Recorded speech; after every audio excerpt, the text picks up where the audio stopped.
Hey there, Total Fitness Bodybuilders. It is your muscle building coach, Lee Hayward.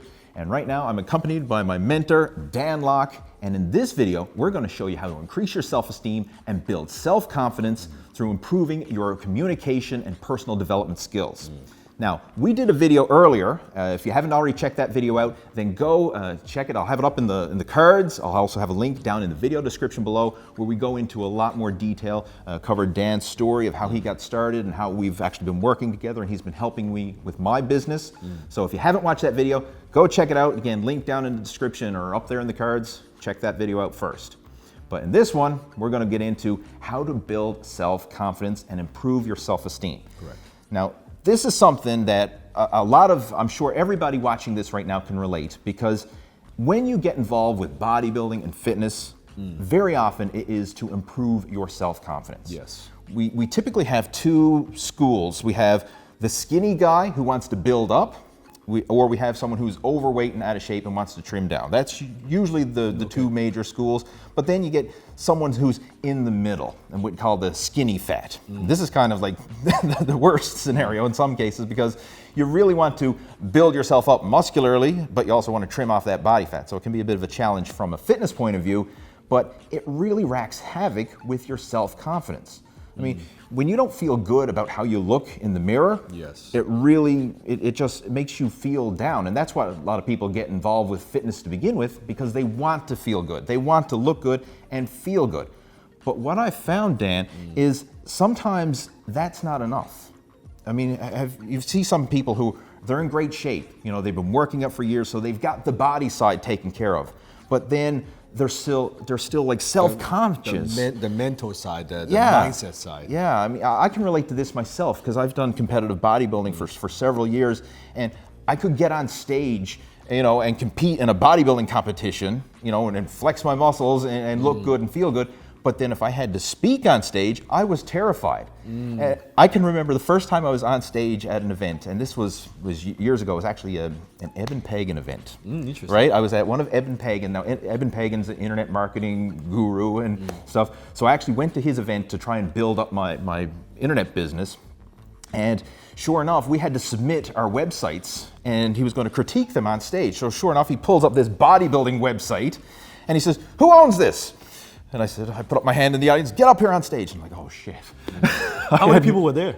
Oh, there was hundreds. I don't know exactly, but it was hundreds. It was a fairly large event, right?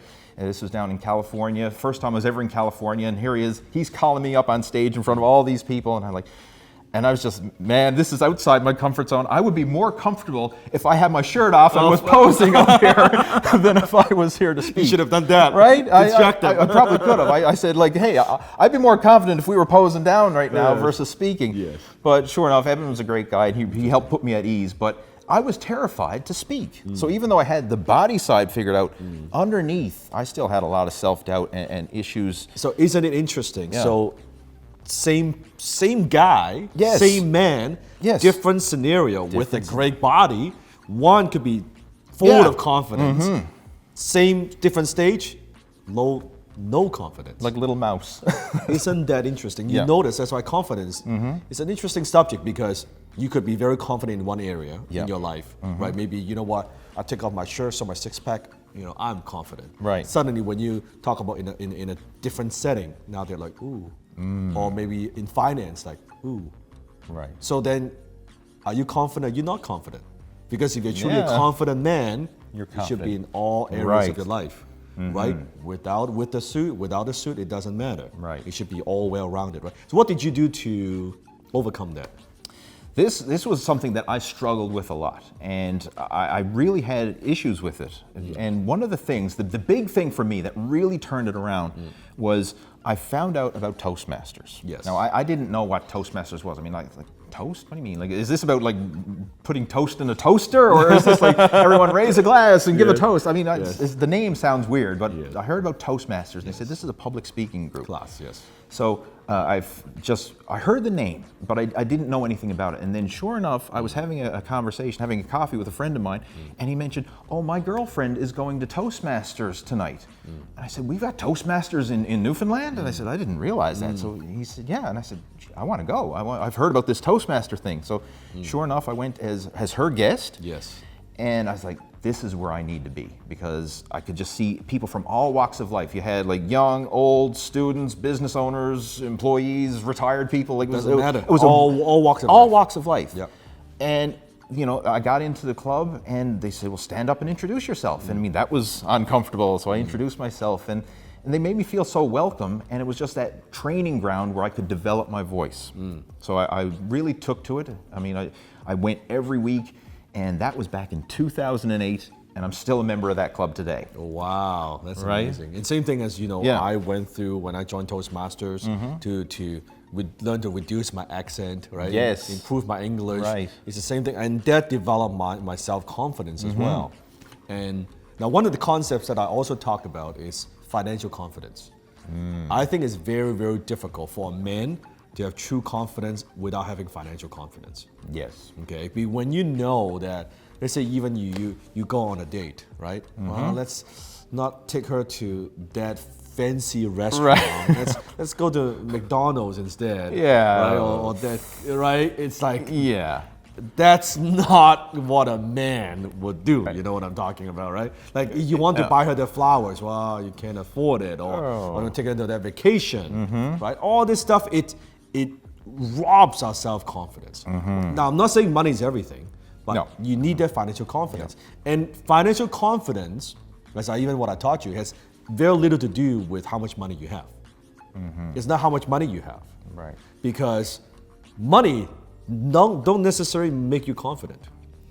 Financial confidence, I'm talking about knowing that you have the ability to make money.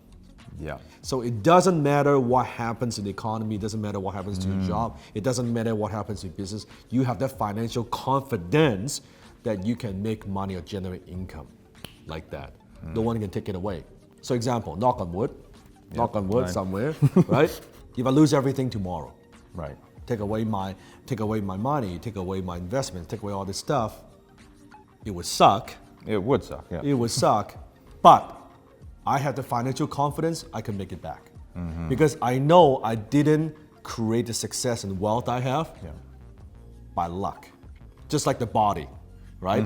You know that, this body, I create this body through work, Right. through tenacity, through my will. I will this to reality. It's the same thing. So I know I didn't create my success by default, I created by design. Yeah. So that's financial confidence. So it's not about how much you have, how much money, it's the ability to know that, hey, I can make it back if I need to. I can make it back just like that because I knew exactly what I did to create that. Now that's financial confidence. Right. Now as a man, when you have that physical confidence, now let's talk about communication.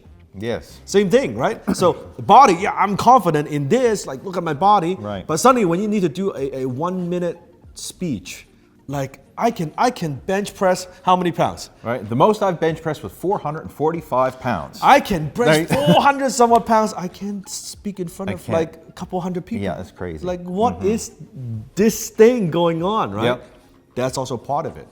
Just because you have money doesn't mean you can be in front of people and share your ideas and talk about it and be able to communicate Right. what's going through your mind. That's also a form of confidence. But see, most people, it's very interesting. Here's how they think, Lee. They want to use one area to cover the other area. Yeah. You see that in bodybuilding and fitness. They associate cover up. their identity as the bodybuilder, the They fitness guy. cover up everything else. Because the other areas of their lives, if you're honest, no confidence. Yeah. Except this, this is my thing, right? Absolutely. Look, this other areas, I was there. I like the example I told you. I mean, I had that confidence because I could get on stage and compete, and I did quite well. I've won provincial championships. I had the confidence of knowing I know how to get in shape, but I didn't have that skill to communicate. Yeah. And that really burned me inside, like that, because I knew, okay, I can look good, I can feel good in a certain area, but it just, you have that lack. There's something missing. There's something not right. That's when I can't get up there and take a microphone and speak in front of an audience. I can get up there and pose in front of an audience. That's right. Which let's put two and two together. What's going to move you further ahead in life? You know, being able to stand on stage oiled up in a pair of posing trunks, or being able to speak and communicate a message, right? I tell you what really motivated me, and this is something that when I was going to these bodybuilding competitions, because this was right from age 17 is when I did my first competition, and I would compete every single year, right? And what I found inspiring was not so much the competitors. I was inspired by the MC. Oh, yes. He's up there, and the MC we had for several years, I can remember Andy. Andy is his name. And he was a radio DJ. So he had that voice and that charisma, and he just so comfortable. Gets people excited. Yeah. And I was just like, shit. I mean, I was envious of the MC. I kid you not. And you know another ironic story? Now I've actually, so quote unquote, retired from competitive bodybuilding. I'm now the MC for our bodybuilding federation. And I've MC'd 4 competitions now. In the last 4 years, I've MC'd the show. So I've actually went full circle from being able to compete on stage, envying the MC of all people, to now being that MC myself, because now I have the speaking. And I actually feel good about that. And people are like, oh my God, Lee, you're such a natural up there. I'm like, you have no idea. Such a natural. 10 years of freaking Toastmasters to be a natural. To be a natural, right? Yes. Well, what we're talking about is being a better man. Being a better man. Being a better man. That's what we're talking about. If you are a better man, it shouldn't just be about body. That's one part of it, right? Your mind, your confidence in social setting. Right, in your finance, in your business, in your career, in your job, you're either a better man or you're not a better man. It's overall where you are. That's why I said people like to use one area to cover up another area. And you notice it could be in the fitness world, or it could be in the business world. Where, okay, in business, I'm the man, right? I'm the boss. I'm the CEO. In fitness, they're like no good. Right. Horrible fitness, bad diet, right? Or someone who could be very good with fitness, but then somehow you now ask them to, not even talking about on stage, just one-on-one interaction. They're very awkward. They don't like. You see these guys too, like muscle, right? Bigorexia sometimes you call it. And then they just have even a simple conversation with another lady. Like they should be like have so much confidence. It shouldn't be an issue, but you can see they actually are shy. Very often. Very awkward. Why? Because they have the body. They work on the body, but they haven't worked on the mind. And this is something that is so common. Like very often, people who succeed the most in bodybuilding are very shy, self-conscious people underneath. Because that's all they again, almost like tunnel vision. I'm going to get really good at this, which I am already good at, and maximize it. Then I don't have to talk to people. But then they neglect the other area. Right? Muscles aren't going to last forever. You can't rely on that. That's not a skill set for the long term. I mean, even if you were to make it in competitive bodybuilding and professional bodybuilding, there's no money in bodybuilding. Like the top bodybuilder, Mr. Olympia, I think the prize money was at a record this year, and he made like $400,000 for being the best bodybuilder in the world. Now, I know some people looking at, well, shit, I'd like to have $400,000. Yeah, yes, but how much he spends on training and supplements? But put it in perspective. This guy is the Michael Jordan of bodybuilding. He's like, you know, the best, the top, making $400,000. Versus in other categories. Yeah, I mean, in another sport, $400,000. I mean, you could be a bottom feeder and make $400,000, not the the elite of the sport. And I really believe that men who take up bodybuilding, they shouldn't struggle financially. No, they shouldn't. It's no reason to struggle financially. It's not, oh, I need to do this and have to give up the other. You could have both. Sure, absolutely. I mean, I'm a martial artist. Of course, I'm not in shape like Lee, right? But I work on and do things like that, where you could have a more balanced approach. That you could have a healthy body, a healthy mind, right? Also have a healthy finance. That's how it should be. Right? It shouldn't be all one side. It should not be like that. Just like if you I only work my arms, but I don't work my legs, or only work my right arm, I don't work my left leg. It's like, which is more important? Body, money, social, family, right? All of them.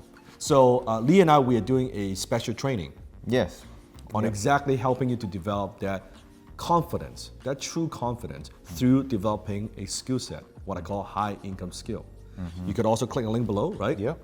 To join the masterclass, the free masterclass, which is a 2-hour class, or somewhere on this page. And when you do that, I'll also give you a free copy of my F Your Money book. You can download that for free as well. A free gift. A free gift, Yeah. which Lee has read as well. Yes. That's correct. So go ahead and click on that link.